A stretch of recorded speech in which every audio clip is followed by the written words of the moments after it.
नमस्ते, आप सभी का स्वागत है आज के इस कार्यक्रम में। हमारे साथ जुड़ गए हैं सुमित पीर जी और उनसे हम मुखातिब हों उससे पहले आप सभी से अनुरोध है कि कृपया हमारी चैनल को सब्सक्राइब कर लें, वीडियो को लाइक कर लें, क्यूआर को स्कैन करके हमारे पत्रम पुष्पम में सहयोग अवश्य करें।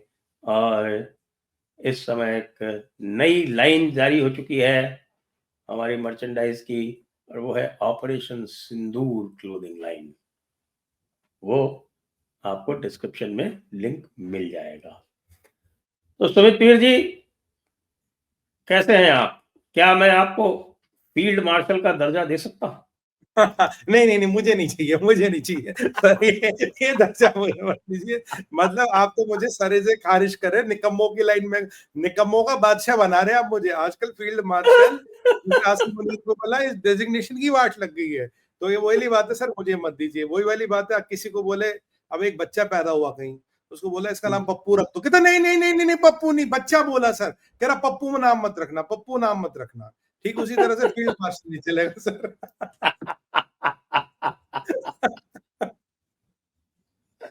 तो साहब, ये फील्ड मार्शल के पीछे की कहानी क्या है, तो समझाइए हमें। सर सबसे पहले तो आपको नमस्कार, सभी दर्शकों को नमस्कार, शो में बुलाने के लिए साधुवाद, और भगवान श्री गणेश का नाम लेकर शुभारंभ करते हैं। कहानी यह है सर कि देखिए, पाकिस्तान की फौज की पिटाई हो गई। अब एक एस्टिमेट लगाया गया है जिसके अनुसार करीब करीब इनका जो लॉस है, अगर उसका एक रिग्रेसिव एनालिसिस करके निकाला गया, करीब $15 बिलियन की चपत इनको लग गई है, जो इनका टेंजेबल इंटेंजेबल लॉस है। जून तक इनकी एयरफील्ड अपनी होंगे, तो इनकी जो पूरी साख की वो गिर गई। इनका दोस्त तुर्किया की साख गिर गई है। चाइनीज हथियार डड साबित हुआ, ये तो हमारा एमईए खुल के कहता है, बिल्कुल खुल के कहता है। और अभी चाइना में एक फॉरेन ऑफिस का वो था स्पोक्स पर्सन, उससे रोटर्स ने पूछा, बोला यार सुनने में तुम्हारा हथियार काम नहीं किए, वो बात घुमा गई। अब जब इतना बड़ा डिबैकल हुआ, लोगों को कहना जी हम फतह हो हाँ, गए, हम वो देख रहा जीत था गए। मैं। तो उससे हाँ, पूछ कुछ और रहता है, वो जवाब पता जवाब नहीं कुछ क्या और दे रही, दे रहे। वो इधर उधर जवाब दे रही, कह रही वो दोस्ती है हमारी, दोनों अच्छे नेबर हैं, हाँ, हमने ये नहीं दोनों करा। अच्छे नेबर हैं, दोनों के साथ करना। मतलब एक पॉइंटेड सवाल पूछा था, भाई तुम्हारे हथियार डड साबित हुए, भारत कह रहा है, भारत का पहले चले मिलिट्री डीजीएमओ कह रहा था, आप कह रहे जी वो मिलिट्री पर्सपेक्टिव से कह रहे थे, अब तो जायसवाल साहब ने भी बोल दिया, और कल डॉक्टर जयशंकर ने बोल दिया भाई आसिम मुनीर ने करा। कह रहे भारत कह रहा भाई आपका एमईए करा, आपके हथियार डड है। कह रहे नहीं नहीं नहीं, वो जरा चांद पे घूम चक्कर काट के आएंगे। तो मतलब देखिए, चाइना की भी हालत पतली है। और इसमें अब जो पूरा ये जो कबाल था, चाइना, तुर्किया, संभवतः ईरान और पाकिस्तान, इन्होंने जो सोचा था मिलके हम भोकेंगे। और चाइना की मंशा ये थी सर कि जब इंडिया अटैक करेगा, हम पता लगेंगे इनका अटैक मोड क्या है, फ्रीक्वेंसी कहाँ है, हथियार क्या है, डिप्लॉयमेंट क्या करते। Rather than getting all that information, 115 satellite जो उनके पास है, उन्होंने सारे हमारे ऊपर लगा रखे थे।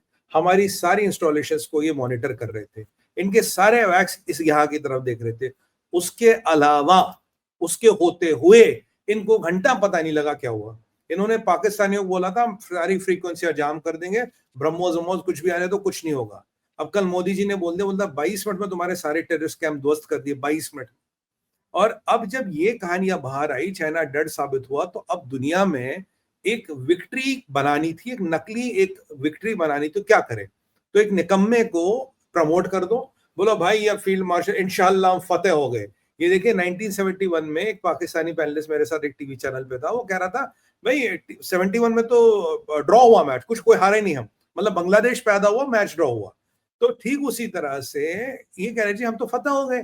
फतह होने का इनका मतलब है लाहौर नहीं गिरा, फतह होने का मतलब है रावलपिंडी की बिल्डिंग नहीं गई, फतह होने का मतलब है कराची का हार्बर नहीं जला। जब तक ये सब नहीं जलते तब तक तो फतह ही फतह है। माशाल्लाह इंशाल्लाह फतह हो गए, और यही चूरन जाके अपने लोगों में और इस्लामिक दुनिया में बेचने का ये कार्यक्रम कर रहे हैं। इसलिए निकम्मे को फील्ड मार्शल बना लिया गया। अब ये सोने का सितारा लगा के तो यहाँ घूमेगा वो गोल्डन स्टार, पर अगर आप इसकी आंखों में देखेंगे, इसकी आंखों में डर दिख रहा है, इसकी आंखों में मौत का डर दिख रहा, क्योंकि लग रहा भाई बहुत बड़ा पंगा ले लिया, अब ज्यादा दिन नहीं बचे। ये इनकी कहानी फील्ड मार्शल बनाने की। बाकी कुछ स्कूल ऑफ थॉट ये भी जी, अब इसका वो कोर्ट मार्शल नहीं हो सकता, रिटायर नहीं होगा, एक्सटेंशन की जरूरत नहीं है, चाइना को एक जहादी जनरल चाहिए था, वो पूरा जहादी है ये। मैं तो इसे कहता हूँ, जब इस बंदे को डिस्क्राइब करेंगे, he is Osama bin Laden in uniform. ये बेसिकली है तो जहादी। ओसामा बिन लादेन को अगर यूनिफॉर्म पहना दोगे, बिल्कुल यही लगेगा। और ये, और चाइना को एक ऐसा ही टट्टू भी चाहिए जो उनके कहने पे कुछ भी करे, क्योंकि चाइना की जो साख गिरी है, चाइना की जो कम्युनिस्ट पार्टी के अंदर प्रेशर बना है, चाइनीज जो मिलिट्री पे प्रेशर बना, जो अमेरिका आज उनकी खिल्ली उड़ा रहा है, जो रशिया उनकी खिल्ली उड़ा रहा है, जो नेटो उनकी खिल्ली उड़ा रहा है, कह रहा तुम घंटा बचाओगे ये ताइवान को, तुम्हें तो भारत ने आके तुम्हारे सारे इक्विपमेंट को ठोक दिया, और चीनी और ये जो आसिम मुनीर था इसको बोला था टेंशन मत ले, सब लगा दिया हमने, कोई यहाँ नहीं आ पाएगा, भारत आया गया तुम्हें तो पता ही नहीं लगा यार। एक इजरायली ड्रोन ने तुम्हारा ये HQ-9 गिरा दिया, तुमने क्या कर लिया, कहां से इंटरसेप्ट कर पाए उसे, तो हमें भी दिख रहा था गिराता हुआ। तो अब इस सब के परिप्रेक्ष्य में एक सर्मोनियल जीत दर्ज करनी है, एक फसाड बनाना, तो फसाड में मुल्ला मुनीर, मैड मुल्ला मुनीर पूरा नाम, मैड मुल्ला मुनीर की जगह कौन बन सकता है? जिहादी है, आतंकवादी है, मिलिट्री की वर्दी पहनता, बोलो जी फील्ड मार्शल बन गया। और बाकी पाकिस्तान के इतिहास आप दिखाए, अयूब खान को फील्ड मार्शल बनाया था तो मार्शल लॉ आया था, तो फील्ड मार्शल से मार्शल लॉ का एक प्रकरण भी पाकिस्तान में शुरू हो गया है। इसीलिए शाहबाज इसकी बड़ी तारीफें कर रहा था। जब लास्ट टाइम हमने बात की थी सर, मैंने कहा शाहबाज की अगर आप बॉडी लैंग्वेज देखते, मुझे लगता है या तो किसी ने उसको गन पॉइंट पे रखा था या कोई टेलीस्कोपिक गन यहाँ पे था, कहता अगर ज्यादा हिला वहीं ठोक देंगे। तो अब उसके बाद इसका अब फील्ड मार्शल बनना, और फील्ड मार्शल के बाद मार्शल यानी कि मार्शल लॉ लगने में जो पहले डिस्टेंस था वो कम हो गया। तो शाहबाज और पॉलिटिशियनों की दुकान बंद होती मुझे नजर आ रही है, और आर्मी अपनी दुकान चलाता रहेगा। कारण क्या है? कल परसों नंबर आया था, ये शाहीन बहरिया असगरी जो 3 फाउंडेशन है इनकी, $36 बिलियन का प्रॉफिट है संजय सर, $36 बिलियन का प्रॉफिट आ गया इसमें। और 20,000 एकड़ जमीन लाहौर, कराची, वराची के आसपास इन्होंने नए जनरलों कर्नलों में बांट दी है। ये पीछे कुछ साल 1.5 साल में इन्होंने कार्रवाई की इमरान खान को जेल में ठूसने के अंदर। इमरान खान उड़ रहा था, इमरान खान बढ़ रहा था, उसकी पार्टी कह रही थी जी हम आर्मी के साथ नहीं, हम तो कौम के साथ हैं, तो उसकी आर्मी को उसको भी थोड़ा नीचे दिखाया गया, देखो बेटा बाप यहाँ आर्मी है। जो आपका फैज हमीद जेल में पड़ा है, वो थोड़ा उसका फैक्शन इधर उधर कर रहा था, उसको दबा लिया इन्होंने। ठीक है जी, जो शमशाद था इसके नीचे वाला, वो इसके तौर तरीकों से सहमत नहीं था, तो अब उसके बाप का बाप बन गया फील्ड मार्शल, तो उसको दबा दिया। फील्ड मार्शल बनते ही सर ये ISI को रिस्ट्रक्चर कर सकता, जो लोग नहीं समझ रहे, ISI को भी पालतू कुत्ता बनाएगा, प्राइवेट कुत्ता, वो इसके लिए अब काम करेंगे। ये नेवी को रिस्ट्रक्चर कर सकता था, जो आर्मी चीफ बन के नहीं कर सकता था। तो इसको पावर मिल गई, रिटायर होगा नहीं, कोर्ट मार्शल हो नहीं सकता। तो पाकिस्तान को जब तक ये 4 टुकड़ों में नहीं तोड़ेगा, तब तक ये बिल्कुल चैन की सांस नहीं लेगा, और बिल्कुल उसी के लिए बना है। अब देखिए लास्ट टाइम याया खान ने क्या किया, बांग्लादेश निकल के टूट गया। अब की बार मैं तो शुरू से कह रहा था कि भाई अगर आप अयूब खान से देखें तो 65 हार गया, फिर कोई सियाचिन हार गया, कोई बांग्लादेश हार गया, कोई कारगिल हार गया, ये अभी कारगिल, ये सिंदूर वाले में इसकी पिटाई हुई, और इसके बाद अब पाकिस्तान को तोड़ने में इसकी पूरी सक्रिय भूमिका रहेगी। और जो चाइना है, चाइना चाहता है कि स्टेटस को रहे, कि उनका सीपेक का मसला, सीपेक में पैसे लगे हैं, अफगानिस्तान सीपेक में जुड़ गया है। अमेरिका चाहता है कि स्टेटस को रहे, डीप स्टेट चाहता है स्टेटस को रहे। स्टेटस को रखने के लिए पागल जहादी मुल्ला बेस्ट ऑप्शन है, इसको वहां बिठा रखो, थोड़े थोड़े खडिया फेंकते रहो, ये मतलब खडिया खाएगा, और जब बोलोगे भोकेगा, जब बोलेगा नहीं भोकेगा। ये इसकी total sum story. Imran Khan भी कंट्रोल, फैज हमीद भी कंट्रोल, और इसी का दोस्त है आसिम जो ISI का हेड है, उसी को इसने NSA बनाया। तो उस पूरे क्वाड्री में कोई बाहर का बंदा भी नहीं आएगा। इसे लगता है मैंने पूरी पावर ले ली, पॉलिटिशियन और कमजोर हो गया, मेरे पास और ताकत आ गई, और सर 36 बिलियन का प्रॉफिट। अब देखिए कोई कम थोड़ी ना होता है, ये इन्हीं में तो बढ़ता है। सवाल यहाँ ये है, अगर तुम्हारा 36 बिलियन का प्रॉफिट आता है गद्दारों, तो IMF और काफिरों से बीक क्यों मांग रहे हो 1 बिलियन की? तुम्हें तो मुनीर से लोन लेना चाहिए, मुनीर देगा तुम्हें लोन। 36 बिलियन का माल तुम्हारा ये खा रहे हैं मिलिट्री और मुल्ले, और तुम्हें क्या लगा दिया, लगा 1 बिलियन उससे ले लो, आधा बिलियन इससे पकड़ो। सवाल ये है, अगर तुम्हारे पास इतना पैसा, काफिरों की टट्टी की खा रहे हो, 8-10 बिलियन का, 8-10 बिलियन डॉलर का लॉस तो 3.5 दिन में ही हो गया। नहीं हाँ, अब हाँ इस पे लॉस वाला बड़ा अच्छा आपने पॉइंट उठाया।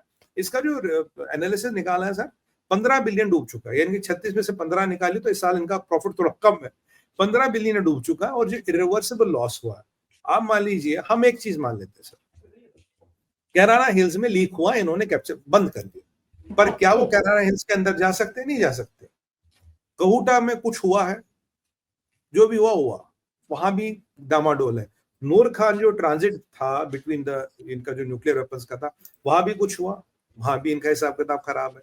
और जो डेरा गाजी खान पहले ही ध्वस्त हो चुका था, वहां भी इनकी मिलिट्री की एक्टिविटी देखी गई, वो भी चालू नहीं है। पर हमारे मित्रों को मैं एक बात बता दूं, हमारे यहाँ एक धारणा है कि हमेशा स्ट्राइक इससे होती है, मिसाइल से।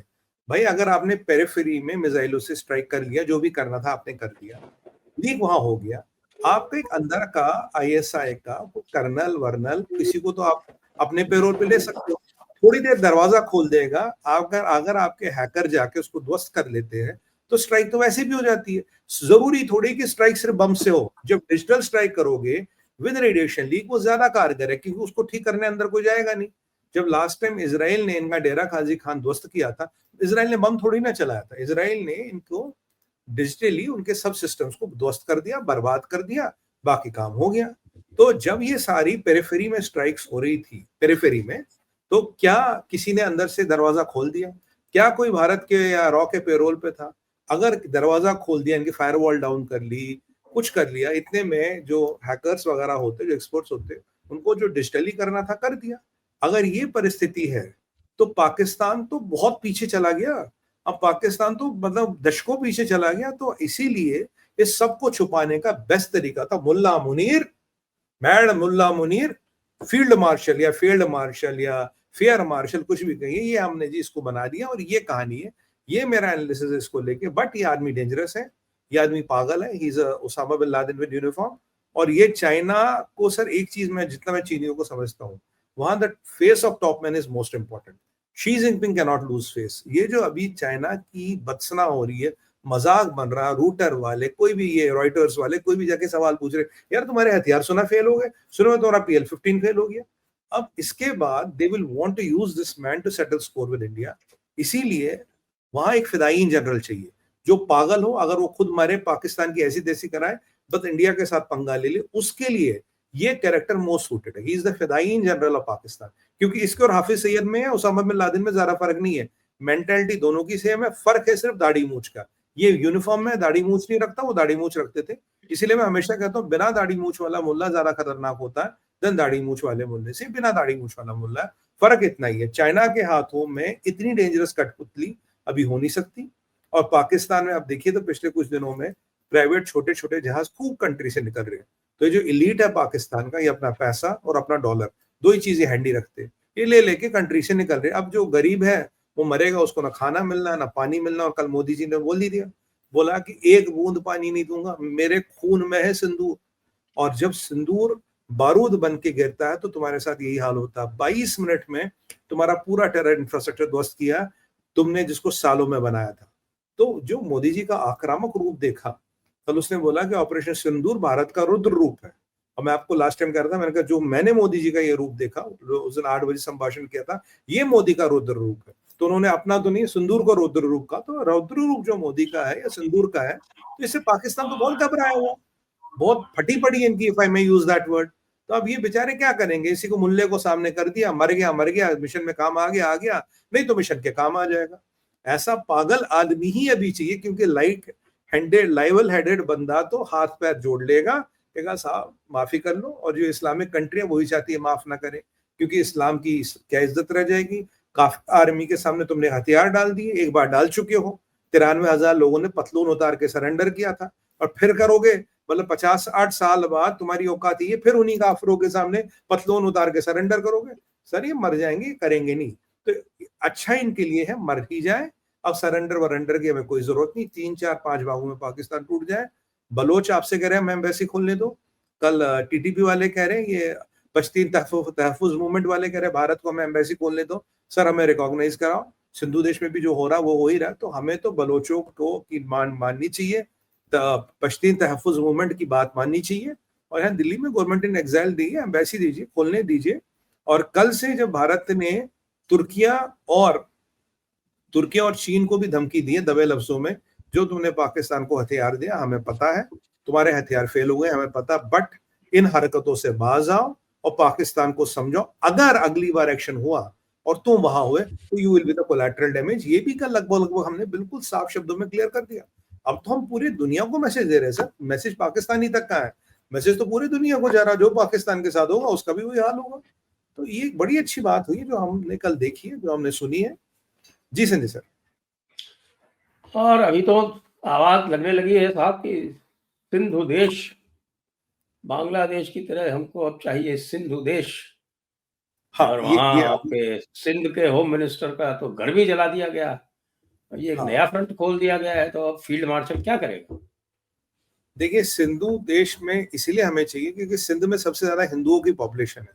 जो हमारे हिंदू भाई हैं, लास्ट सेंसस जो मैंने देखा था, अब ऑफिशियली कह रहे हैं 50 या 55 लाख हिंदू पाकिस्तान में अब भी है।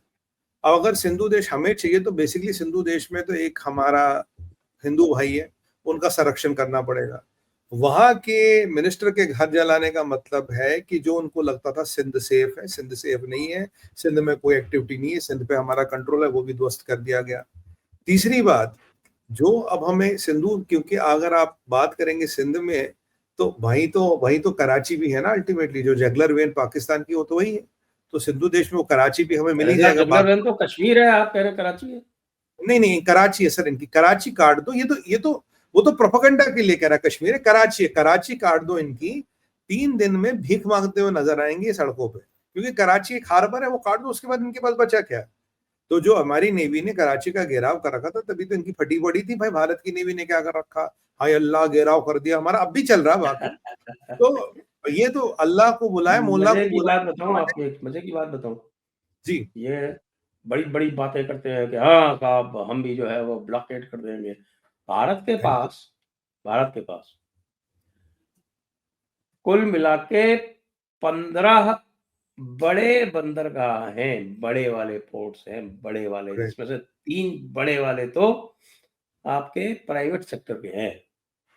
जी मुंदड़ा, अभी विजनजम चालू हो गया, एक कृष्णापट्टनम है, और उसके अलावा 12 जो है वो आपके गवर्नमेंट सेक्टर के हैं, 13वां बन रहा है, बदावन। जी तो भाई ये क्या करेंगे भारत? ये इनके पास केवल 2 हैं, 2 पोर्ट, ठीक है सर, 2 पोर्ट। वो है कराची और पोर्ट कासिम, दोनों कराची में ही है। दोनों कराची में, जी। और ग्वादर में एक छोटा सा पोर्ट है इनके पास, छोटी सी नेवल प्रेजेंस है बस। हो, उसमें तो कोई 2-4 जाते हैं, कमर्शियल कोई भी नहीं जाता वहां पे, सर चाइना के जाते हैं खाली सर दिखाने के लिए। उसका रास्ता तो बलोचिस्तान के थ्रू जाता ना, वो वाइबल ही नहीं है आज की डेट में। बलोचिस्तान के थ्रू रास्ता तो खत्म हो गया ना, वो तो वाइबल भी नहीं रहा इनके लिए। तो मोटा मोटा कराची बचा है, और हमारी तो अब ट्रांसशिपमेंट पोर्ट भी खुलने वाली है। जो बड़ी पोर्ट हम बना रहे हैं, ट्रांसशिपमेंट पोर्ट भी हमारी खुलने वाली है। और भारतमाला सागरमाला में आप देखिए, जो हम ऑपरेशन गति शक्ति, प्रोजेक्ट गति शक्ति चला रहे हैं, उसमें कई सारे रोड्स, कई सारे मल्टी मॉडल कॉरिडोर्स और कई सारे पोर्ट्स बन रहे हैं। क्योंकि भारत जो तैयारी कर रहा 2 ट्रिलियन एक्सपोर्ट करने की विद इन 10 ईयर्स, आने वाले 5 साल में हमें 2 ट्रिलियन का एक्सपोर्ट करना है, उसके लिए हम इंफ्रास्ट्रक्चर बता रहे हैं। हाँ, ये हमारा ब्लॉकेट जरूर कर सकते हैं अगर ये तैयार किया है। अगर जिहादी तैयार किया है और फिर खड़ा हो जाएगा बुल्लू ब्लॉकेड कर दिया, सर ये पागल है सर, ये क्या ब्लॉकेड करेंगे? भारत की कोस्ट लाइन पता है इनको कितनी है? पाकिस्तान से 5-7 गुना हमारी कोस्ट लाइन है, क्या ब्लॉकेड करेंगे? क्या तुम्हारे पास है ब्लॉकेड करने को? भारत को अच्छे अच्छे ब्लॉकेड नहीं कर पाए।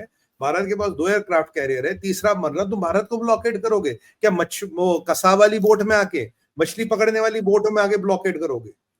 इनका इनका दिमाग खराब है। ये बिल्कुल खत्म हो चुके हैं।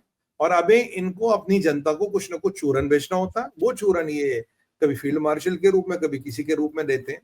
और अगर इनकी इतनी औकात होती तो इनका ये फील्ड मार्शल बंकर में क्यों छुपा होता? इनकी इतनी औकात होती तो इनके नेवी के लोग जहाज छोड़ छोड़ के बंकरों में क्यों चले गए? इन्हें भी पता है, हमें भी पता है इनकी औकात कुछ नहीं, बस अब ये फसाड़ है, दिखा रहे हैं। चाइना के गुलाम है, दिखा रहे हैं। और चाइना की गुलामी करते करते एक जगह निपट जाएंगे और गजवाए हिंद की हसरत लेके ही कब्र में जाएंगे। ये इनकी काम है, या तो 2 काम करने, चाइना की गुलामी करो और गजवाए हिंद की हसरत लेके कब्र में जाओ। ये फील्ड मार्शल ये निकम्मा आदमी, इसके बस का कुछ नहीं, इज अ फेल्ड जनरल। और पाकिस्तान के इतिहास देखिए, इसके हर जनरल ने जंग हारी ही हारी है। कौन सा इनका जनरल है जिसके अंडर इन्होंने कोई जंग जीती हो? आप एक बता दीजिए सर। आप शुरू से उठा के अब तक देखिए, every general has lost a piece और पाई ऑफ पाकिस्तान। ये सबसे अच्छा, ये पाकिस्तान को 4 टुकड़ों में बांट देगा, वो सबसे अच्छा हो। और हमारा एक और वहां, इस्लामी जर्नैल जो है, इस्लामी जर्नैल कभी जंग हारता नहीं है। अच्छा हाँ, ये तो मैं, ऐसा किताब में लिखा है कि इस्लाम हारता नहीं है। अच्छा ये मैं भूल गया था। तो हाँ, मतलब फिर तो इन्होंने हर हर जंग फतह की है, हर जंग फतह हो हमेशा गई भारत। आज तक कोई भी जंग नहीं हारी। वो हमारे एक दर्शक का मुझे याद है, लास्ट टाइम एक शो पे कमेंट आया था क्या था, अगर ब्रॉडकास्टिंग नहीं होती, टीवी नहीं होती, इन्होंने तो हर वर्ल्ड कप भी जीता था। मुझे कमेंट वो अब भी याद है। तो ठीक उसी तरह से इन्होंने कोई जंग नहीं हारी। और सर हमारा एक और इन पे कर्जा है जो हमको उतारना है। देखिए माँ शारदा का टेम्पल वहां है, अब महादेव यहाँ है, माँ शारदा वहां है, तो वो मिलाना तो पड़ेगा ना, माता को, आदिशक्ति को महादेव से मिलाना पड़ेगा। तो वो तो हमारा मिशन है। हिंगलाज माता का मंदिर है, कई सारी, दो चार कई सारी चीजें हिंगलाज हमारी माता है। का मंदिर तो बलूचिस्तान में है, वो तो अपना ही है। वो तो अपना ही है, पर ये शारदा वाला जो है, इस पे जरा हमें माँ शारदा का मंदिर है, इस पे जरा वो हमें कार्रवाई माँ शारदा का जो शारदा पीठ है, शारदा जी पीठ, वो शारदा पीठ अभी पाकिस्तान में है। तो वैसे तो मैंने रिक्वेस्ट भेजी है नॉर्दर्न कमांड को कि भाई ये आपने वैसे भी ये पूरा का पूरा रास्ता तो बंद कर ही दिया है, थोड़ा सा नीचे चले जाओ, इसको भी कब्जा कर लो। वो कह हाँ रहे हैं कि भाई ये थोड़ा रुकिए, अभी हम देख रहे हैं, अगले राउंड में कर लेंगे। हाँ ये जरूरी है, क्योंकि ये देखिए पढ़ाई लिखाई वाली चीज है, और जो कल्चरल हेरिटेज उसमें इनको क्या करना, उसमें वो तो इनके तो किसी काम की नहीं है। पढ़ाई और ये तो ऑक्सीमोरॉन है, इनको क्या करना पढ़ाई, कहीं ने पढ़ाई वढ़ाई से कोई मतलब नहीं है। बाकी वो जगह हमारी हमें मिलेगी। बट एक चीज तो अब एक और, जो इस ऑपरेशन सिंदूर के बाद, और कल जो मैंने मोदी जी का संभाषण सुना, फिर आप देखिए, फिर जायसवाल जी की प्रेस कॉन्फ्रेंस हुई, और बाद में आए थे हमारे डॉक्टर जयशंकर साहब। कल तो डॉक्टर जयशंकर भी कह रहे हैं भाई जो पहलगाम है ये आसिम मुनीर ने करवाया। डायरेक्ट बोले कि भाई आसिम मुनीर इसने करवाया, इसके कहने पे हुआ है। सबसे बड़े मजे की बात उन्होंने कही कि भाई कि ये यूएस का क्या कहना है, तो कह रहे थे US is in the United States. सीधी सी बात है, अच्छी बात है। और अगर आप एक एक जो मेरे को एक जो स्ट्रेटेजिक डॉक्ट्रिन इस ऑपरेशन सिंदूर के और जो कल स्टेटमेंट आई, वो एक स्ट्रेटेजिक डॉक्ट्रिन है सर। अब भारत ने दुनिया को कह दिया silence is support, silence is support. अब हम किसी से सपोर्ट साइन करवाने नहीं आएंगे, बस you be silent, that will take it as your support and that is what you want you to do, just be in your home, अपना काम करो, चुपचाप रहो, मुंह मत खोलो। ये एक नया एग्रेशन है भारत का, किसी का अप्रूवल नहीं चाहिए, किसी से अर्जियां नहीं भरवानी, किसी के साइन नहीं करवाने, बस चुपचाप बैठे रहो, देखो हम क्या कर रहे हैं। तो इस नए सपोर्ट से अगर आप देखिए पूरे इस्लामिक वर्ल्ड में हड़कंप मच गई है। कल परसों फतेह अल सीसी शाहबाज मियां को फोन लगा रहे थे, इनकी 1-1.25 घंटा बात हुई है। ये पहली बार इनकी 1.25 घंटा बातें होने लगी है कि भाई साहब देखो ये काफरों ने क्या कर दिया, हमारी वाट लगा दी। कह रहे यार तुमने तो तुम्हें इतना हिसाब किताब दिया, तुम फिर पड़ गए 60 साल बाद, फिर पड़ गए उसी सेना से। मतलब ये सिंधु सेना ने तुम्हें 60 साल बाद पतलूने उतरवाई थी, और 60 साल बाद आज वही हालत हो गई। कह रहा नहीं जनाब, हमने फील्ड मार्शल बना दिया, इंशाल्लाह ये दिल्ली फतह करेंगे, नहीं तो फोत हो जाएंगे। अब वो कहना भूल गया ना, नहीं तो फोत हो जाएंगे। मुझे तो ये भी लगता है सर, जब इसका पर्पस खत्म हो जाएगा, हो सकता है इसको खुद ही निपटा दे, इसकी आर्मी इसका असैसिनेशन करवा दे, क्योंकि ये पागल आदमी है। और हो सकता है मतलब कहते हैं ना, पागल कुत्ते को क्या करिएगा आप, पागल कुत्ता जब मालिक को काटने लगे तो उसको गोली मार देते हैं। तो मुझे लगता है इसके साथ भी पागल कुत्ते वाला ही ट्रीटमेंट कभी होगा, पता रहेगा बम फट गया, आमों की पेटी किसी ने गाड़ी में रख दी। ऐसे पाकिस्तान में होता है ना कि कहीं गाड़ी घूम रही थी, माइन पे चढ़ गई, तो ऐसी घटनाएं होती। आम, खासकर आमों की पेटी बड़ी घातक होती है, सीधा जहाज उड़ा देती है, इसकी गाड़ी में भी तो रख सकते हैं। बट जब तक ये रहेगा तब तक रहेगा। तो मुझे लगता है इस चीज के बाद जो पाकिस्तान ने इंटरनेशनली अपना तमाशा बनवाया है, जो अपना वो कहते हैं ना वो बद पिटवाई है, मतलब आप अब कोई देश, इवन इस्लामिक कंट्री में कहते हैं यार ये तो भांड है, ये तो भांड है, इनके बस का कुछ नहीं है, ये कलाकार है, ये जो फौज की वर्दी लगाते, बेसिकली दे आर एक्टर्स। ये एक्टर है, व्यापारी है फौज की वर्दी लगा के आते हैं, इनका काम है वो कहते हैं टेलकम पाउडर बेचना, बच्चों की मसाज का तेल बेचना और कुकिंग ऑयल बनाना। इसके अलावा ये कुछ नहीं कर सकते, जंग वंग नहीं लड़ सकती है, गाजी वाजी वाली इनमें कोई बात नहीं है। और परिवार तो इसका वैसे ही बाहर है। आप देखिए फील्ड मार्शल साहब का परिवार कहाँ, फील्ड मार्शल साहब का परिवार तो अमेरिका या लंदन में कहीं है ना। फील्ड मार्शल हम यहाँ, परिवार हमारा अमेरिका लंदन में। इससे बड़ी विडंबना, इससे बड़ी आप कोई खिलखिली किसी की खिल्ली उड़ा सकता है कि मैं फील्ड मार्शल हूं, मैं देश को बचाऊंगा, मेरा परिवार खुद कहाँ है, अमेरिका और लंदन में। आप बताइए अब आगे क्या कहिएगा इनका। बाकी ये तो खत्म कहानी है सर इनकी। अब कब टूटेगा, मेरा तो गवर्नमेंट ऑफ इंडिया से निवेदन है, जरा खुल के खेले, खुल के सामने बलोचों की जो भी मदद करनी है करे, इवन ताइवान को आपको जो भी मदद करनी है करे, और जो भी आपको पश्तीनों की मदद करनी है खुल के करें, बता के करें। अगर आज अजरबैजान, अगर आज तुर्की, अगर आज चाइना खुल के हथियार दे रहा हमारी फौज के अगेंस्ट, और वो हमारी फौज पे, वो हमारी सेना पे, हमारी सिविलियन एरियाज पे उनका प्रयोग करने का पूरा प्रयास हुआ जो हमने विफल किया। तो आज हमें पाकिस्तान को तोड़ने में कोई आशंका नहीं होनी, कोई संकोच नहीं होना चाहिए संजय सर। ये डिप्लोमेटिक नाइस्टीज छोड़ दीजिए, अच्छे बनने की प्रतिस्पर्धा छोड़ दीजिए, लोग का दिल जीतने की प्रतिस्पर्धा छोड़ दीजिए। मां सीता वाली मृग तृष्णा होती है जिससे मिलता कुछ नहीं है। अभी देश को बचाना है, देश को अगर आपको बचाना तो पाकिस्तान को 4 टुकड़ों में तोड़िए। ये जो हमारे एक डॉक्टर था कि good Pakistan is safety of India, no, Pakistan in shambles is only safety of India. टूटा फूटा पाकिस्तान, रवांडा से गया गुजरा पाकिस्तान, सोमालिया से भूखा पाकिस्तान, और सूडान से अस्त व्यस्त, ज्यादा अस्त व्यस्त पाकिस्तान, यही हमारी स्टेबिलिटी है। Stable Pakistan is only breeding ground for jihad and international terror. ये हमें समझना पड़ेगा, और उसके लिए हमारे आने वाले नस्लों को, आने वाली पीढ़ियों को अगर हमें सुरक्षित करना है तो हमारी पीढ़ियों को, हमारे जनरेशन को एक स्टेप लेना पड़ेगा। हम, और मोदी जी में पॉलिटिकल दम है, पूरा पॉलिटिकल सपोर्ट है उनके पास, और उनमें वो साहस है कि पाकिस्तान को तोड़ने का श्रेय भी मोदी के सर पे आए। 370 हटाया आपने, 35 से हटाया आपने, पीएफआई ध्वस्त किया आपने, ऑपरेशन सिंदूर किया। तो मोदी जी के, कहते हैं ना, कर कमलों से ही पाकिस्तान को 4 टुकड़ों में तोड़ने का भी काम होगा। तो मोदी जी बनेंगे इतिहास।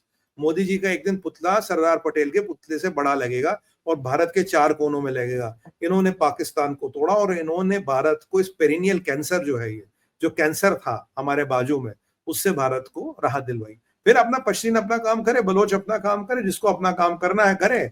अगर किसी के दिमाग फिर खराब होगा, ऑपरेशन सिंदूर पार्ट फेज 2 लॉन्च कर देंगे, या हम ऑपरेशन सिंदूर बंद ही नहीं करेंगे। तो भैया ये सवाल संभाल के रखो, और अब की बार जहादियों को एक बार पता, और उनके सपोर्टर्स को किसी से परमिशन नहीं लेंगे। किस G20 हो, ब्रिक्स हो, SCO, यूएनओ, किसी की परमिशन की कोई आवश्यकता नहीं हो। जाके ठोकाएंगे सीधा, डायरेक्ट ठोकाई को, नो डोजियर, सीधा डोज।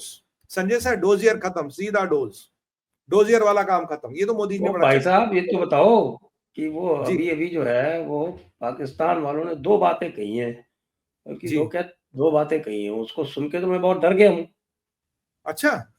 हाँ, मैं बहुत डर गया हूँ। एक बात तो ये कही कि साहब ये देखिए, ये भारत आतंकवाद करता है, इसने बलूचिस्तान में हमारे आर्मी के बच्चों की जो बस है उसके ऊपर हमला करवा दिया BLA से, तो ये भारत भी आतंकवाद करता है। तो उसके बाद से मैं बहुत डर गया हूँ, क्योंकि मोदी जी ने जो रेड लाइन कही है कि साहब कि अगर आतंकवाद करोगे तो हम तो घुस के मारेंगे, तो क्या पाकिस्तान भी घुस के मारने वाला है? वो दूसरी नहीं, बात, उससे इसके जो उसने चौधरी ने कही है, जो 1 नंबर का वो जो है, वो आपका नमूना जिहादी का गट्टा बेटा, वो कह रहा है कि तुम हमारा पानी रोकोगे, हम तुम्हारी सांस रोक देंगे। यही बात हाफिज सईद ने भी कही थी। तो इन 2 चीजों को सुन के तो मैं बहुत डरा हुआ बैठा हूँ। अच्छा, तो पहली चीज का जवाब दे रहे पाकिस्तानियों को। देखो बेटा, ऐसा है, भारत बच्चों और महिलाओं पे काम नहीं करता। ये जो तुम्हारे सूरमा है ना, ये वाले काम करते हैं। मैं एग्जाम्पल बताता हूँ। जब मेहरांग बलोच इस्लामाबाद आई थी, तुमने कहा था ना, यहाँ से निकलो नहीं तो तुम्हारे और तुम्हारी महिलाओं का बलात्कार करवाएंगे। बांग्लादेश में किसकी फौज ने बलात्कार किए?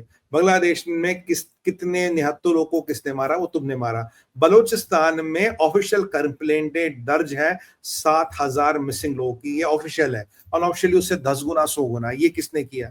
अब बताओ, ऐसा कोई इल्जाम आज तक हमारी और हमारी फौज पे लगाओ? भारत की सभ्यता सनातनी है, सनातनी महिला और बच्चों की रक्षा करते हैं। हम एक दिए हुए वचन के लिए प्राण निछावर कर देते हैं। यहाँ भाई भाई के लिए सिंहासन छोड़ देता, बाप का दिया हुआ वचन के लिए बेटा वनवास चला जाता। यहाँ एक बेटा अपने बाप के सामने दूसरे भाई का सर तश्तरी पे नहीं रखता। ये सभ्यता नहीं है हमारी, ये तुम्हारी सभ्यता में होता होगा।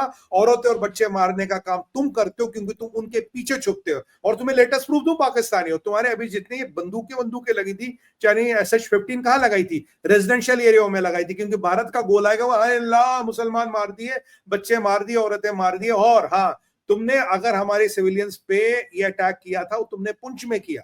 तुमने पुंछ में हमारे सिविलियंस को टारगेटेड किलिंग करके हमने मारा। हमने कभी ये काम नहीं किया, क्योंकि ये सनातन, इसकी इजाजत ही नहीं था। सभ्यता वाले लोग हैं, तुम्हारी तरह नहीं है, उठाई गिरे नहीं है। और दूसरी बात, अभी जो कह रहा था हम तुम्हारी सांसें बंद कर देंगे, तो उससे पहले पूछो कि जो तेरा हाफिज सईद है उसकी सांस चल रही है, उसका प्रूफ तो दे, जिंदा है, मर गया, कहाँ है? आजकल दिखा नहीं बड़े दिनों से। मुझे काफी लोग कह रहे संजय सर शायद निपट गया है, और ये पाकिस्तानी बताएंगे तो है नहीं निपट गया। अगर हाफिज सैयद जिंदा उसका प्रूफ दो। बाकी अब हाफिज सैयद या ये सलाउद्दीन को या मसूद अजहर को देख के तुम मैड मौलाना मुनीर को नहीं बचा पाओगे, क्योंकि अगर इस घटनाक्रम को रोकना है मैड मौलाना मुनीर को निकलना पड़ेगा। और ये बिल्कुल क्लियर बात है, mad Maulana has to go. और ये अब राष्ट्रीय सुरक्षा के लिए और इस रीजन की सुरक्षा के लिए एक बहुत बड़ा प्रॉब्लम है। या तो तुम ये श्री खुद कर लो भैया, वो नहीं तो हमें अपने तरीके से इसको सेटल करना पड़ेगा। इधर you go and do it your own ways, otherwise पान की पेटी रख लो, सिगार दे दो, चाय में कुछ दे दो, अप टू यू। नहीं तो कल को कोई घटना घट गई, ये नहीं बोला रा की साजिश थी, रा ने कुछ नहीं किया, पहले बता रहे तुम्हें, क्योंकि तुमने इस बंदे को ऊपर इसलिए रखा है कि ये फ्यूज है, जब प्रेशर बढ़ेगा तो तुम फ्यूज को उड़ा दोगे। यही किया ना तुमने, you made him a fuse. जब प्रेशर बढ़ेगा फ्यूज उड़ा दो, बोलो मामला सेटल, नया स्लेट लिखेंगे, नई कहानी शुरू करेंगे। बट ये जो ये बार बार सर ये हाफिज सैयद सलाउद्दीन वालों को आगे कर रहे हैं, basically they are trying to save the age jihadi जो मुल्ला मुनीर है। पर अब हमारा फोकस बिल्कुल डायरेक्ट है। जयशंकर साहब ने बिल्कुल डायरेक्ट बोला आसिम मुनीर ने कराया है। अगर जयशंकर साहब कह रहे आसिम मुनीर ने कराया तो ये डाइवर्जनरी टैक्टिक्स तो काम नहीं करेंगे। और तुम्हारे बस की क्या है, मोदी जी ने कल भी बोल दिया घंटा नहीं दे रहे तुम्हें पानी, एक बूंद पानी नहीं देखोगे, बता रोक ले सांस, रोक ले सांस, हम बैठे हैं रोक ले सांस, तेरी औकात हो, तेरे बाप की औकात हो, रोक लेना सांस, हम बैठे हैं यहाँ पे, क्या कर लेगा तू। ये चीजें उम्मा में जब जक़ात और खैरात मिल तब वहां ये स्टंट मारा करो कि भाई ज्यादा जक़ात मिल जाए, ज्यादा खैरात मिल जाए, हम जी गाजी, हम जी गजनबी, हम जी गधे पे चढ़ के गजवाइन करेंगे।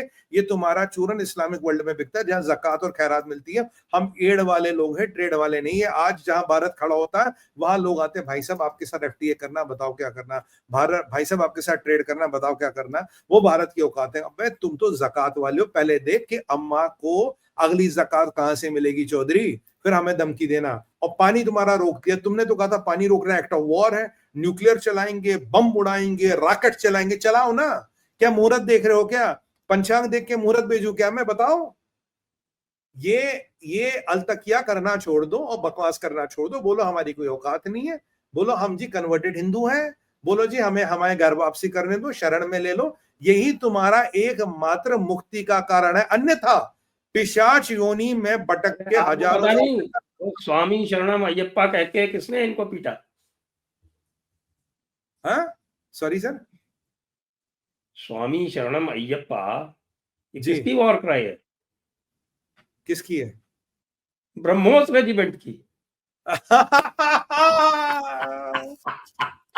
जबरदस्त जबरदस्त, शरण में तो जाना ही पड़ेगा।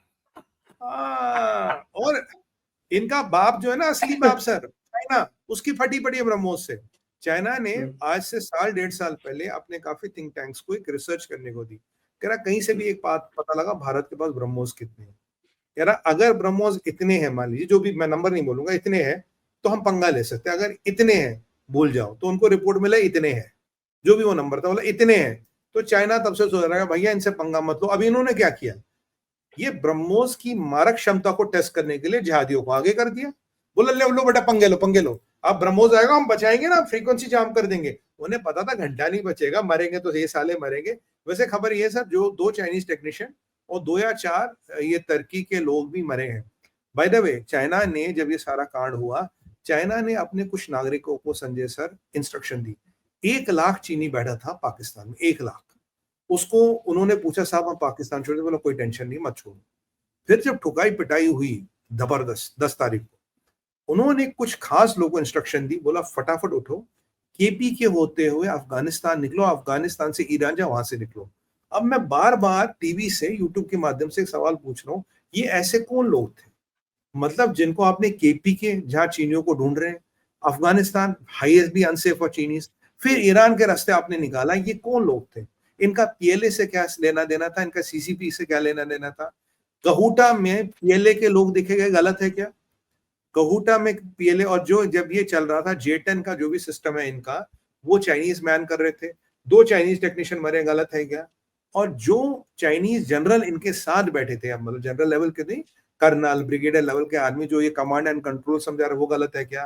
क्या पीओके में और बलूचिस्तान में पीएलए के और पाकिस्तान के लिस्निंग और रिले सेंटर्स नहीं है जो ध्वस्त हो गए, ये गलत है क्या? ये मैं पूछ रहा हूं, उनको बताओ गलत है क्या? और तुम्हारे सारे पीएलए के जितने लिस्टिंग और रिले सेंटर्स थे आईएसपीआर ने कॉम्प्रोमाइज करा दिए, और आज आईएसपीआर से इनकी नहीं बनती, और चाइनीज गवर्नमेंट की जो चाइनीज गवर्नमेंट है सीसीपी, उनकी पाकिस्तान गवर्नमेंट से नहीं बनती। कह रहा तुमने हमारी भी बद पिटवा दी। कह रहा क्यों पिटवाई? कह रहा तुम्हारा काम ही था, देखिए ये जो आईएसपीआर है ये मीम बनाता है। कह रहा तुम तो मीम फैक्ट्री हो, तुम्हारा काम था मीमे बनाओ, तुम्हारा काम था ये नकली बनाओ, और ये तुमने क्या कर दिया? तुम्हारे से भी नहीं हुआ। अब आईएसपीआर का मैंने नामकरण भी किया, शायद पता नहीं मैंने आपके चैनल पे बोला था नहीं। आईएसपीआर का नामकरण है इंग्लिश और हिंदी में। हिंदी नामकरण ये है इंडिया से पिटोरोज, इंडिया से पिटोरोज, ये तो नहीं हिंदी वाला, और इंग्लिश भी है ताकि इंग्लिश में भी मैं इनको बता दे, international supplier of brand propaganda and rants, ये आईएसपीआर का पूरा नाम। और काम meme factory, it's a Dracula which survives on the blood of taxpayer and makes memes. ये इनकी कहानी है सर, ये तीन इनकी कहानियां है आईएसपीआर की। उसी आईएसपीआर की आप चीनियों से लड़ाई है, और चाइनीज गवर्नमेंट की इनकी कह रहा है यार तुमने हमारी बद पिटवा दी। और जो भारती जी ने उस दिन कह दिया, बोल दिया चाइना के जहाज तो गिराया है मालिक, और एक हाईटेक भी गिराया। अब तब से देखिए अमेरिका का बहादुर भी थोड़ा दुम दबा के भाग रहा है, अमेरिका का बहादुर भी चुपचाप बैठा कर, नहीं नहीं नहीं, अब तो खबर आ गई है कि 4 तो F-16 हवा में गिराए और 4 ग्राउंड पे पीट दिए। तब तो बेचारे F-16 की तो बहुत बुरी हालत है, एक पहले मिग ने उड़ा दिया था। अब देखिए लॉकहीड मार्टिन का सीईओ यहाँ चक्कर तो काट रहा था सर, पीछे इसमें आया था, लॉकहीड मार्टिन का सीईओ यहाँ आया तो था। और लॉकहीड मार्टिन का अगर आप इतिहास देखेंगे, ये क्या करते हैं, आप 30-35 साल बाद इस कंपनी को रिपैकेज कर देंगे, एक नई कंपनी बना देंगे, एक नई कंपनी आएगी पुरानी को खरीदेगी, एक नई एंटिटी आएगी। जब नाम पिटता है ना बहुत ज्यादा, ये कंपनी की रूपरेखा बदलते, वही प्रोडक्ट लाइन चलती है, तो फिर एक नया एंटिटी आएगी, वो उसको टेक ओवर करेगी, इसी को थोड़ा रंग रूंग बदल के नए नाम से इसको बेचना शुरू करेगी। लॉकहीड मार्टिन का सीईओ आया तो था यहाँ पे, कह रहा भाई हमें चाहिए। अब देखिए जो हाईटेक कह रहे थे भारती जी, तो हाईटेक तो सर J-10 या JF-17 तो हो नहीं सकता, हाईटेक तो संभवतः यही है। अमेरिका बहादुर भी तो चुपचाप बैठे, और अमेरिका की जो हवा निकाल दी भाई तुमने, कोई मध्यस्थानी की, कोई ट्रेड का लॉलीपॉप नहीं दिया। ट्रम्प देखिए तब तो चुपचाप बैठा। लास्ट टाइम कहा ये सऊदी में गया था, वहां मार्को रूबियो और जेडी वेंस को कह रहा खड़े हो जा, कहता क्यों सर? कह रहा अपना बड़ा अच्छा काम किया सीजफायर के लिए। अगले दिन जायसवाल साहब और फिर हमारी आई थिंक डॉक्टर जयशंकर ने भी बोला है यार कोई मध्यस्थानी की, हमने खुद पाकिस्तान में रिक्वेस्ट किया, हमने खुद इस सीजफायर किया टेम्परेरी उनके कहने पे, रिक्वेस्ट पे, और ना मध्यस्थता की बात हुई और ना ही ट्रेड की कोई बात हुई। जब से ये चीज की, देखिए अमेरिका बहादुर भी हिला पड़ा है, कुछ नहीं बोल रहा, और पहली बार अमेरिका को भी डायरेक्ट कन्फ्रंट किया भारत ने, अन्यथा अमेरिका भारत को डायरेक्ट नहीं बोला। आपको मैं याद दिला दूं, आपकी बात को आगे बढ़ा रहा हूं कि डॉक्टर जयशंकर ने कल ये कहा कि भाई साहब हमारी सिक्योरिटी की बेसिस पे किसी हम इकोनॉमिक प्रॉस्पेरिटी जो है वो नहीं लेते हैं। सिक्योरिटी अपनी जगह है और इकोनॉमिक प्रॉस्पेरिटी अपनी जगह है। तो इसीलिए मैंने आज ट्वीट किया था कि भाई ये जो हमास की प्रॉब्लम हो रही है, हमास की और इजराइल की, तो उनको दोनों को कहो कि भाई हमास तुम भी ट्रेड ले लो हमसे, हम तुम्हारे साथ ट्रेड कर देते हैं, डू मोर ट्रेड, और ट्रेड करके और इजराइल को छोड़ दो, उनके हॉस्टेजेस छोड़ दो, हम तुमको ट्रेड देते हैं, करके दिखवा लो, करवा के दिखवा लो जरा हमास से। नहीं, मैं तो ये कह रहा हूँ आपको, आज अगर खमेनी $1-2 ट्रिलियन की डील टेबल पे रखे, शायद ट्रम्प का दिमाग बदल जाए, बोलेगा खमेनी जैसे जेंटलमैन ही कोई नहीं है। ये भी हो सकता है, अगर खमेनी के पास 2 ट्रिलियन हो, रख दे टेबल पे, बोला साहब ये लो 2 ट्रिलियन बताओ, ट्रम्प बोलेगा इससे ऐसा शरीफ और जहीन आदमी पूरी दुनिया में कोई नहीं है। तो बस ऐसे हम जैसे लोगों ने बदनाम कर रखा है इसको, बहुत ही शरीफ आदमी है, क्योंकि सर हकीकत ये है, ट्रम्प के पास कैश नहीं है सर, जितना डेट ले सकता था ले लिया, जितना डेट टॉप हो सकता था हो गया, डॉलर छप के भी अब भारत नहीं बनेगी, दे नीड कैश, और कैश इंजेक्शन आ रहा है मिडिल ईस्ट से, और मिडिल ईस्ट से कैश इंजेक्शन आएंगे तो उसके साथ ये लफड़े झगड़े तो जो आप देख रहे हैं आ ही रहे, वो तो आएगा ही ना भाई। कालक की कोठी से पैसा लोगे तो कालक तो लगा आएगा ना उसमें, वो तो आपके हाथों में लगना ही लगना है, you can't do anything about that. तो वही ट्रम्प की विडंबना है, ट्रम्प को समझ नहीं आ रहा क्या करे, क्योंकि जैसे भारत ने ट्रम्प को एक्सपोज किया, भाई तूने कुछ नहीं किया, तो ऐसे किसी को अब उसको उम्मीद नहीं थी, उसको लगा था विल प्ले अलोंग, हाँ जी बड़ा खाओगे, हाँ जी ट्रम्प ने कर दिया। तो अब देखिए ना, और चाइना ने क्या कर दिया, पाकिस्तान पहले कह रहा था ट्रम्प को, कल जैसे ही इशाक डार चाइना पहुंचा सर, कहता जी हमारा ऑल वेदर फंड, हमारा बाप, असली बाप केवल चाइना है, हम वही करेंगे जो चाइना कहेगा, और तब तक करेंगे जब तक हमें चाइना करता रहेगा। और इसमें 2 पॉइंट और है, उसने बोला, और चाइना ने क्या बोला उनको, और जो आपकी जो हमारी जरूरत है वो चाइना पूरे करेगा। कल वेंगी का स्टेटमेंट आया, हम पाकिस्तान की हर संभव और हर प्रैक्टिकल फील्ड में मदद करेंगे। और इशाक डार 3 दिन पहले बीजिंग पहुंचा, कोई छोटे लेवल का अधिकारी इसको रिसीव करने गया, इसे वेंगी नहीं मिला। यहां देखिए सर एक पॉइंट, जैसे ही फील्ड मार्शल अनाउंस हुआ उसके अगले दिन इसकी वेंगी से मीटिंग होती है, और उसके अगले दिन वेंगी कहता हाँ जो भी तुम्हारी चीजें, जो भी तुम्हारी जरूरत है बेटा हम पूरी करेंगे, हम तुम्हारे असली बाप हैं। तो आपको यहाँ कुछ सिंक्रेनी नहीं दिखती? पहले इसको चाइना में कोई पूछ नहीं रहा, फील्ड मार्शल आसिम मुनीर बना, अगले दिन वेंगी मिलके कहता जो तुम्हें चाहिए हम तुम्हें दे देंगे, और कह रहा है अमेरिका को 2 गाली दो, 2 गाली दी। बाय द वे मैं एक और बात याद दिला दूं अपने दर्शकों को, जब अगराची पहुंचा था पाकिस्तान, तब इशाक डार ने गाली उसको दी थी रशिया को, लावरॉफ का नाम लेके बोला था कि आप हमें टर्म्स डिक्टेट नहीं कर सकते। इन्हें क्या लगा, ईरान मेरे बाजू में बैठा, अब सीधा रशिया को गाली दो। तो पाकिस्तान रशिया को गाली दे चुका है, पाकिस्तान अमेरिका को गाली दे चुका है, इजराइल को तो खैर देता ही देता है। और अब यहाँ वेस्ट की भी जरा आंखें खुलनी चाहिए, वेस्ट की भी आंखें खुलनी चाहिए, किस जहादी सांप से वो उनका पाला पड़ा। एक जहादी उनके बगल में जाता अगराची ईरान का, तो उसको गाली दे देते, दूसरा आता तो इसको गाली दे देते। पर इस सारे में इनको चाइना की शामिली हुई है, और चाइना डबल गेम खेल रहा है। PL-15 उन्हें देता है, HQ-9 HQ सब कुछ देता है, और हमें कहता है जी हमारे साथ ट्रेड कर लो। इन्हें मुझे लगता है ट्रंप और चाइनीज को शायद लगता है they are obsessed with trade.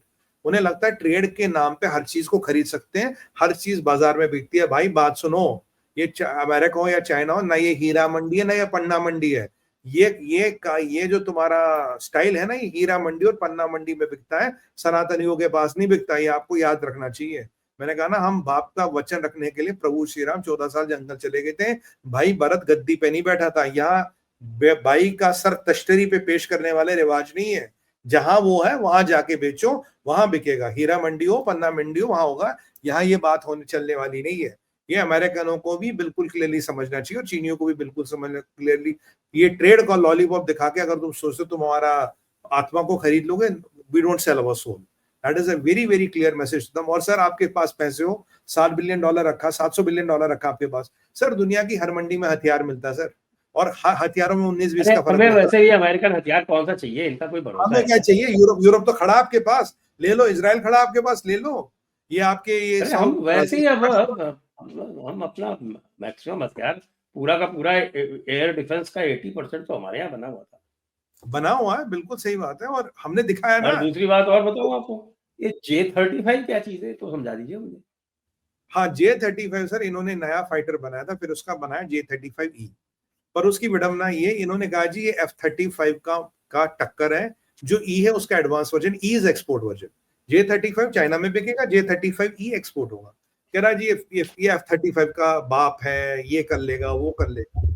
सच्चाई ये है सर, पूरी दुनिया में J-35 किसी ने नहीं लिया। सच्चाई ये है, J-35 चाइना की मिलिट्री जो है ना, एयरफोर्स, उसने भी मना कर दिया। कह रहा जो हमारे पुराने वाले J-18 वगैरह हम उस पर काम करा लेंगे, हमें 35 नहीं चाहिए। चाइना की मिलिट्री ने उसको एक्सेप्ट नहीं किया। फिर ये गए थे सऊदियों के पास सट्टा लगाने। इन्होंने कहा देखो भाई F-16 जो है तुम्हारा, F-16 तुम्हारा करीब करीब कितने का, 1/3 प्राइस में, 1/3 प्राइस में हम तुम्हें J-35 देंगे, और 10 साल का एम्स मिला के ले लो। क्योंकि उन्हें लगता था एक बड़ा ऑर्डर आएगा, थोड़ी साग बनेगी, तो सऊदियों ने भी हाथ जोड़ लिए। वो तब मालिक नहीं चाहिए। फिर उन्होंने सऊदियों को ऑफर दिया, कहना ठीक है पैसे मत देना, हम तुमसे इसके बदले तेल ले लेंगे, तेल में एडजस्ट कर लेना, मतलब किस्तों में तेल में एडजस्ट कर लेना। सऊदी ने तब भी हाथ जोड़ लिए।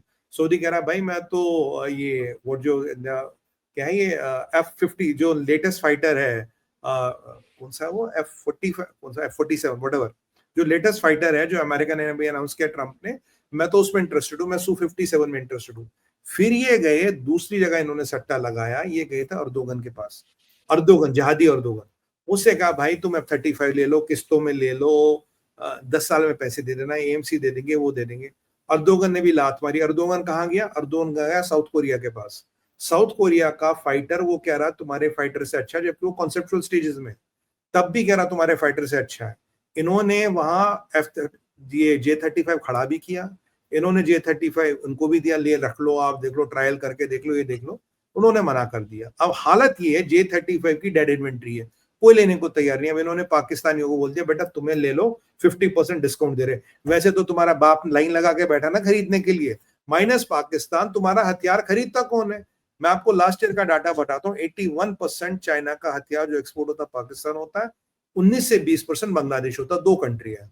तो अगर पाकिस्तान J-35 ले रहा तो एक्सपेरिमेंट पाकिस्तान पायलटों पे होगा, लाइव डेमोन्स्ट्रेशन होगा पाकिस्तानी पायलटों पे, कैसे 35,000 फुट पे इंजन जब फेल होता तो जहाज कैसे हिलता है, जब जब मिसाइल जैम होता तो जहाज कैसे हिलता है, जब जहाज का रडार गिरता तो जहाज कहाँ कहाँ खिचकोले खाता है। तो इसके लिए पाकिस्तान के पायलट चाहिए, लाइव युद्ध सिनेरियो चाहिए, वो इनको पाकिस्तान दे सकता है। ये एक ऐसा देश है जो पैसे दे के पीओसी देता है चाइनीज इक्विपमेंट की, और उससे वो पीएलए सीखती है, उससे उनकी जो शिंगडू एयरक्राफ्ट इंडस्ट्रीज है वो सीखती है। वैसे उनका शेयर बहुत गिरा है, जो ये बनाती है शिंगडू एयरक्राफ्ट इंडस्ट्रीज, बहुत शेयर गिरा उनका। सीसीपी ने बहुत पैसा लगाया उसको बचाने, बिल्कुल खत्म होने से। जब ये पीछे पोल पट्टियां खुल गई ना JF-17 की, J-10 की, इधर उधर, तो उनके शेयर तो बहुत नीचे आ गए। बहुत पैसा बसा लगाया चाइनीज कम्युनिस्ट पार्टी ने उनको बचाने के लिए। अगर J-10 में दम होता तो अर्दोगन ना खरीदता, सऊदी ना खरीदते। जहां भी इन्होंने मलेशिया को भी बेचने की कोशिश की, उसने भी मना कर दिया। तो कोई तो खरीदता। सर 1/3 में दे रहे हो F-35 के, किस्तों में पैसे ले रहे हो, 10 साल की EMC स्पेयर दे रहे हो, पेट्रोल के साथ पैसे एडजस्ट करने कर रहे हो, उसमें भी तैयार है, तब भी कोई नहीं खरीद रहा। आप खुद सोचिए। अरे अब जब चाइनीज मिलिट्री खुद नहीं खरीद रही तो बाकी कौन लेगा? चाइनीज मिलिट्री कह रही भाई हमें नहीं चाहिए 35। ये तो चाइनीज शगुफा है सर, वो जो चाइनीज होते हैं ना खिलौने, नया बंदर, ये नया बंदर है। बट हाँ, पाकिस्तान को ही देंगे, पाकिस्तान के साथ एक्सपेरिमेंट करेंगे, चला तो चला, नहीं तो कुछ और पाकिस्तान के जहाज गिर जाएंगे, कुछ और पायलट मर जाएंगे, क्या फर्क पड़ता है चाइना को? वो तो पाकिस्तान तो उनके लिए वो एक्सपेरिमेंटिंग ग्राउंड है ना, लाइव टेस्टिंग करते हो अपने एमओ की पाकिस्तान में। और ये मैं मुनीर को बता दूं कि भाई तेरी तोपे कहाँ गई? जो तूने फतह मिसाइल डाली थी, हमने तो बाराकी 8 से उसको इंटरसेप्ट कर दिया। कितनी पुरानी है बाराकी 8 मिसाइल? बाबा आजम के जमाने की है, उससे हमने इंटरसेप्ट कर दिया तेरी फतह को, चाइनीज मेड मिसाइल को जो तुमने चलाई थी। तो जो चाइना की मिसाइलें भी यहाँ आई है, जो कल जायसवाल साहब कह रहे थे, उनको भी तो हमने इंटरसेप्ट किया सर। ऐसा नहीं कि ड्रोन ही आए थे, ये रडारी मिसाइलें आई थी बाकायदा, उनको भी तो हमने इंटरसेप्ट किया। और आज भी समझ नहीं आ रहा कि PL-15 के साथ क्या हुआ। जो मेरा हाइपोथेसिस है, I am not a military expert, जो मेरा हाइपोथेसिस है, PL-15 चलती बेदू पे। बेदू इनका सर प्रॉपर्टी GPRS सिस्टम है, इन्होंने 2010 के आसपास बनाना शुरू किया था जब मैं सिंगापुर रहता था, एंड बाय 2014-15 इनका रेडी हो गया था। तब इनका थॉट प्रोसेस था कि ये GPRS सिस्टम हम अमेरिकनों पे और इंटेल सेट पे डिपेंडेंट नहीं रहेगा, हमारा अपना सिस्टम रहेगा। मुझे कोई कह रहा था एक पॉसिबल संभावना कि PL-15 सारे डेड क्यों हुए। ऐसा नहीं मिसाइल में दम नहीं, मिसाइल तो ठीक है, फायर भी हुई है, और फायर वो होगी JF-17 ब्लॉक 3 से। अगर वो फायर हुई तो हर मिसाइल ने एरिया टारगेट क्यों मिस किया? संभवतः जो उसका एरे रडार है, जो कोऑर्डिनेट्स लेता बेदू से, क्या हमने उनकी फ्रीक्वेंसियों को जैम किया? क्या हमने बेदू को इंटरसेप्ट करके उसकी जैमिंग कर दी? जब तक आप ये 2 चीजें नहीं करोगे तो PL-15 फायर तो हुआ, पर कैसे गिर गया? हर एक PL-15 टारगेट को मिस कर गया, कैसे? हाँ, कोई 15 से 17 PL-15 टारगेट को मिस किए। कैसे? एक ही कारण जो मुझे समझ आता है, जो जहां से कोऑर्डिनेट्स लेता बेदू से, जो चाइना का प्रोप्राइटरी GPRS सिस्टम है, मुझे है लगता तो चाइनीज माल ही ना। हाँ, वो तो बाय डिफॉल्ट है संजय सर, वो तो कहने की जरूरत ही, चले तो चांद तक नहीं तो रात तक, वो तो खैर बेसिक है, उसके ऊपर शुरू होता। पर मुझे लगता है हमने कुछ कारीगरी की है सर। देखिए यहाँ PL-15 ध्वस्त हो गया, और इनका एंटी जैमिंग इक्विपमेंट जो था वहां वो बर्बाद हो गया। तो दोनों में आपको कोई सिंक्रोनी नहीं लगती? दोनों एक साथ ही फेल हो जाएंगे, और लोग कहते हैं हमने कुछ नहीं किया। नहीं, हमने बहुत कुछ किया, अभी हमने बताया कहाँ है। और राजनाथ सिंह जी के स्टेटमेंट को की तरफ अगर मैं आपको ले चलूं, उन्होंने कहा यार जो तुमने भी देखा वो तो हमारा 1% पावर भी नहीं है, अभी तो मुन्ना 99% देखी ही नहीं है। अब देखिए ना, आजकल चाइना के जो विदेश मंत्रालय के प्रवक्ता है, इनकी तो जबान मुंह में घुल जाती है जब आप इनके हथियारों पे सवाल, पता नहीं क्या चुंग इधर उधर उधर घूमने लगते हैं। मुझे लगता है कि ऐसा लग रहा है चाइनीज नूडल खा रहा है, वैसा कुछ वो आ रहा है कि भैया कहाँ फंसा लिया। क्योंकि बेचारे बोलेंगे तो मरेंगे, नहीं बोलेंगे तो मरेंगे। आप जानते हैं चाइना में आदमी गायब होने में कितना टाइम लगता है। बेचारी ने कुछ उल्टा सीधा बोल दिया, शाम को ही गायब कर देंगे इसको। बट दुनिया के सामने इनकी पोल पट्टी खुल गई। और पाकिस्तानियों में तुम्हें एक बात बता दूं, हमारे यहाँ एक है लेफ्टिनेंट जनरल राणा साहब, ये मिलिट्री इंटेलिजेंस को हेड करते हैं। इन्होंने 70 देशों के मिलिट्री एनवॉइस को बुलाया, 70 देशों के, और उन सबको तुम्हारा काले चिट्ठे और सारे पट्टे पढ़ा दिए। और ये सारे military envoys mostly the people from military background. तो PL-15 की औकात हो, HQ-9 की औकात हो, या तुम्हारे जैमिंग हो, XYZ जो भी है, उस सब की औकात देश के 70 मुल्कों के एस मिलिट्री ऑफिसर्स और एक्सपर्ट्स के पास 1-to-1 भारत ने दिखाई है। अब देख, अब बोटो कहां मुंह दिखाओगे? हाँ, अब सोमालिया, रवांडा, कॉन्गो और नाइजीरिया में तुम्हारा मार्केट तो अब भी है, हाँ, शायद मलेशिया भी अब भी बचाओ, उसके अलावा तुम्हारा कहीं मार्केट नहीं बचा। और इस मीटिंग में तुर्किया और चाइना नहीं आए थे सर। ये जो मीटिंग थी ना, मैं तो मजा आता, चाइना आते और दिखाते, देखो ये PL-15 था, देखो यहाँ गिरा, देखो ये वारा गिरा। तो मतलब चाइना और तुर्किया यहाँ नहीं आई क्योंकि दोनों की बात पिटी थी। 70 कंट्रियों को हमने विद प्रूफ दिखाया, from our director general military intelligence to lieutenant general Rana ने 70 कंट्रियों के मिलिट्री एनवॉइस को बिल्कुल प्रूफ और प्रेजेंटेशन और सबके साथ दिखाया हमने, हमारी फौज ने क्या कमाल किया है। तब से ये मुंह दिखाने लायक नहीं बचे सर। किसको मुंह दिखाएंगे? कहां तक ISPR इनको बचाएगा? और पाकिस्तानियों को मैं एक चीज बोल दूं, देख सुन पाकिस्तानी, सुन बेटा, हमारे पास HAL है, हमारे पास ISRO है, हमारे पास DRDO है, DRDL है, BL है, BHEL है, ECIL है, ऐसे कई सारे, बाबा एटॉमिक रिसर्च सेंटर है, हमारे पास कई ऐसे संस्थान है जिन्होंने भारत की क्रांति में, भारत की शस्त्र व्यवस्था में एक कीर्तिमान सेट किया, व्हिच इज बियॉन्ड इमेजिनेशन। और तुम्हारे पास क्या है? वो था ना वो डायलॉग, मेरे पास माँ है। पता है इनके पास क्या है सर? ISPR, propaganda machine. तो जब भारत के पास इतनी चीज है, उसका विकल्प क्या पाकिस्तान के पास? ISPR, मीम फैक्ट्री, जो मीमें बना के नकली प्रोपेगेंडा कर करके दुनिया का और सबसे बड़ा इनकी जनता का बेवकूफ बनाने का काम करती है। Does Pakistan have equivalent of DRDO, DRDL? Do they have ISRO? Do they have this big defence contractors और इंटीग्रेटर्स? They have nothing. तो क्या है तुम्हारे पास? ISPR क्या करेगा? झूठ बोलेगा, प्रोपेगेंडा फैलाएगा और ये काम करेगा। तो वही काम तुम करते आ रहे हो। तो पर बेटा, एक दिन झूठ के पांव टूट जाते हैं, झूठ टिक नहीं पाता। वो स्टेज और वो परिस्थिति तुम्हारी आ गई है। और अब दुनिया में चलता फिरता बोलता सोता उठता झूठ कौन सा है? फील्ड मार्शल मैड मुल्ला मुनीर, ये दुनिया का सबसे बड़ा झूठ है, ये सबसे बड़ा फसाड है। This is the biggest lie you could have done in last 75 years. You have made an तो incompetent. आपका डोनाल्ड जे ट्रंप जो है वो नहीं तरह से बिल्कुल हो रहा है, पगलाया हुआ है कि ये इंडिया ने क्या कर दिया। सर एक बार बताइए, उसने बोला, आपको याद है उसको जब इजराइल से आया था, बोला मैं गोल्डन ड्रोम बना रहा हूँ। कहता गोल्डन ड्रोम क्या है जी? कहता अमेरिका का आयरन ड्रोम बनाऊंगा मैं। अच्छा, आयरन ड्रोम भी 97-98% एफिशिएंट है। हमने जो इंटीग्रेटेड डिफेंस शील्ड अपनी दिखाई वो 100% एफिशिएंट है। अब ये ट्रंप बुखलाया है, कहता अरे भैया ये हमसे मांगेंगे $500 बिलियन, पता नहीं कितना मांगेंगे गोल्डन ड्रोम बनाने के लिए। यार यहाँ तो आयरन ड्रोम से भी ऊपर की चीज चल रही है और कुछ लेगेसी सिस्टम है। हमने तो 80 करोड़ रुपए में बना दिया। 80 करोड़ इज तो व्हाट, कह रहा हूँ $10 मिलियन। कुछ नहीं, मतलब वही वाली बात है सर, जितने में हमने मंगलयान ऊपर भेजा उतने में तो इनकी हॉलीवुड की पिक्चर नहीं बनती। ट्रंप तो वही बुलाएगा। आपको याद है, मैं आपको याद दिलाऊं, जब ट्रंप लास्ट टाइम प्रेसिडेंट थे, मेरे को याद है किसी ने उनको बोला सर इंडिया ने 104 सैटेलाइटें लॉन्च कर दी इसरो ने। कहता है सच है क्या? किसी को फोन किया पता कर? कहता हाँ साहब सच तो है। कहता ये तुम्हारा नासा क्या कर रहा है? उससे लास्ट टाइम बोला then what the hell is NASA doing?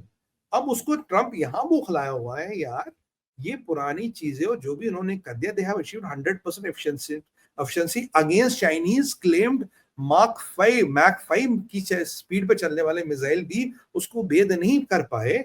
और हम कह रहे हैं अब हम गोल्डन ड्रोम बनाएंगे और उसमें 200-500 बिलियन डॉलर लगाएंगे, फिर टेस्टिंग करेंगे, फिर आएगा जाएगा। इन्होंने तो करके दिखा दिया। ये तो वही वाली मंगलयान वाली बात हुई, जितने में हमारी हॉलीवुड की पिक्चर नहीं बनती उससे कम में मंगलयान बन के कटा लॉन्च करवा दिया और उसका शिव शक्ति पॉइंट भी नाम कर दिया। तो यार हम तो रह गए।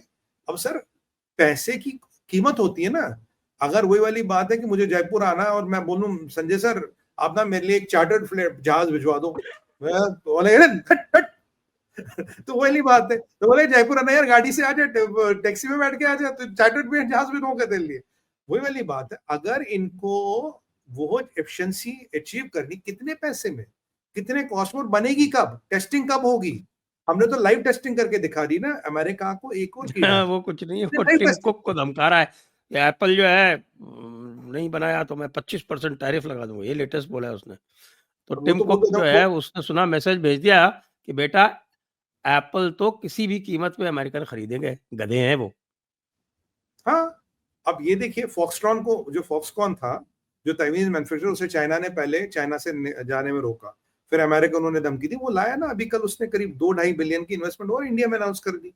सर नहीं है ऑप्शन, सर वो ऑप्शन नहीं है, इनको समझना पड़ेगा ऑप्शन नहीं है, इनको समझना पड़ेगा ऑप्शन नहीं है इनके पास। They have to come to India and इनके पास कोई विकल्प नहीं है। बिल्कुल सही है। चलिए आज की चर्चा को अब यहीं पर विराम देते। सभी दर्शकों को बहुत बहुत धन्यवाद। सुमित पीर जी को बहुत बहुत धन्यवाद। जय हिंद, जय भारत, वंदे मातरम। सर आपको सभी दर्शकों को धन्यवाद, साधुवाद। एक निवेदन है मेरा कि मेरी चैनल क्लिप्स में भारत विचार को सब्सक्राइब कीजिएगा, क्योंकि मेरी मेन चैनल अब भी बंद है, पता नहीं कब चलेगी। इसी के साथ आपसे आज्ञा लेना आता हूँ। संजय सर को आभार। भारत माता की जय, वंदे मातरम, ओम नमः पार्वती पतया, हर हर